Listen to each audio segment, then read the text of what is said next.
I'm sure we've all had this moment before. You're lounging around, mindlessly doing whatever, when suddenly, bam, a genius idea for a YouTube video, an event with friends, or a Twitch stream comes into your head. You could really insert whatever there and it should still apply. You instantly start working on it, you're feeling super motivated and excited, hours go by, days even, maybe even weeks pass. Then all of a sudden, you run face first into a wall. It kills your momentum dead in its tracks and it feels impossible to get it going again. Why is that? Let's talk. All opinions and thoughts are my own. I'm not a therapist. I'm not a counselor. I'm simply just a guy with a lot on his mind. I like to think about this problem in track terms. If you don't know, I ran track in middle school and high school. Even if you're not familiar with the sport, I'm sure you've seen a track before. You know the ones that go around the football field at schools? Yeah. Anyways, one of the staple events is the 400 meters. One lap around the track. Every coach will tell you to never start full speed once the race begins. You're supposed to pace yourself. You want to know why? Because near the 300 meter mark is what we call the wall. You feel like everything you had in you is rapidly depleting and you still have 100 meters left to go. Realistically, even if you pace yourself, you'll still hit this wall. It won't feel as bad, but it's still present. What really matters is pushing through that wall and giving everything you have to finish that last fourth of the race.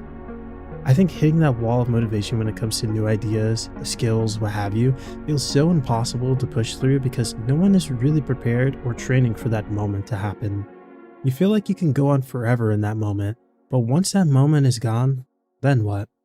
I'll give you some steps that I myself will be trying to follow to help with this dilemma. Step 1. Acknowledge the wall before you start.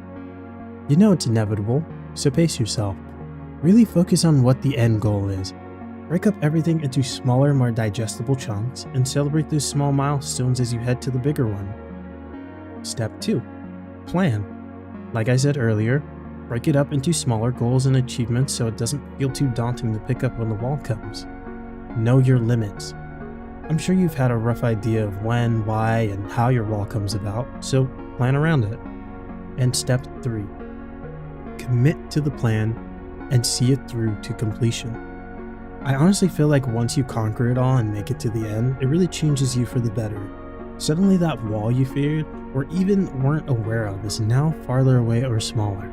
It's okay to have downtime, to take breaks, to gather yourself again. Only if you're going back in to finish what you started and not to give up. I'm not saying this as someone that knows better or someone that's above this in the slightest. I struggle with it too. That's why I'm talking about it and building a plan to conquer any future walls I face. I'm just sticking my hand out to bring you along the journey and help set you off on your own. Thank you for listening. Take care.